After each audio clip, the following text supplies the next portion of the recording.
I will never forget the sound of bones cracking in the dark. It was quiet at first, like someone snapping twigs far away. But then it got louder, closer.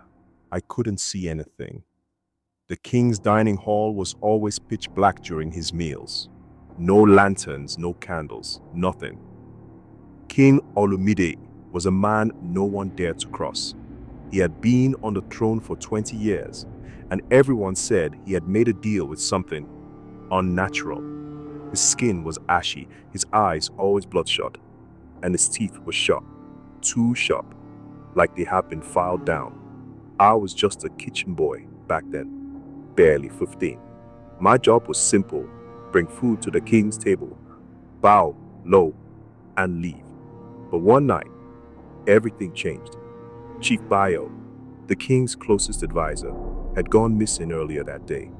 He was a kind man who often snuck bread to us servants when the kitchens ran dry.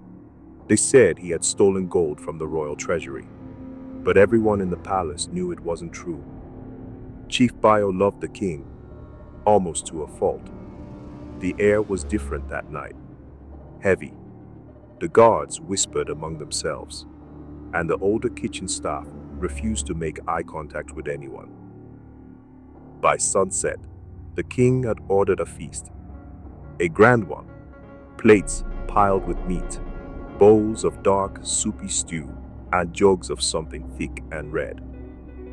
"Take this tray to the king," the head cook said to me, his voice trembling as he handed me a platter covered in a heavy bronze lid. I didn't ask questions. In the palace, you learn early not to ask questions. I walked through the long, narrow hallway leading to the dining hall. My bare feet slapped against the cold stone floor, and my hands shook under the weight of the tray. Two guards stood by the tall double doors. Their faces were blank, but their eyes flickered with something. Fear, maybe. One of them pushed the doors open just enough for me to slip through. The dining hall was vast, with tall stone columns and heavy curtains blocking out the moonlight. But the table, a long, polished thing that stretched almost the length of the room, was shrouded in darkness. Only faint slivers of moonlight filtered in from the high windows, casting weak silver lines across the floor. The smell hit me first. It was thick and metallic, like rusting iron and something sour underneath. I gagged, but forced myself to stay quiet. "Closer," the king's voice came from somewhere at the head of the table. It was low and rough, like stones grinding together. I stepped forward slowly, my knees trembling. When I reached the head of the table, I placed the tray down gently, trying not to make any noise. But curiosity, it's a curse, isn't it, made me glance up. Just once. In the faint light, I saw him. The king was hunched over his plate, his long fingers clawing into chunks of bloody meat. His mouth was stretched wide, far wider than any human jaw should go, as he tore into flesh with sharp, jagged teeth. But it wasn't just the meat that made me freeze. Beside his throne, on the floor, was a hand, a human hand.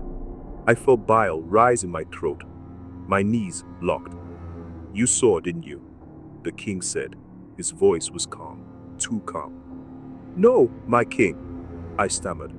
"I didn't see anything." His lips peeled back into something that was supposed to be a smile, but looked more like a predator baring its teeth. "Do you know why I eat in the dark, boy?" I couldn't answer. My throat had closed up. "Because some meals are not meant to be seen." The doors behind me slammed open, and rough hands grabbed me by the arms. The guards dragged me backward, my feet barely touching the ground. I was thrown into a stone cellar. The door bolted shut behind me. There was no light, no sound, except the faint dripping of water somewhere in the corner. I sat there for hours, knees pulled to my chest, shaking. When they finally let me out, the head cook was waiting for me. His face was pale, his eyes red rimmed, like he hadn't slept in days. "Run," he whispered. "Run, and never come back." I didn't ask questions. I ran. I didn't stop until the palace walls were distant shadows on the horizon. Years later, I heard rumors.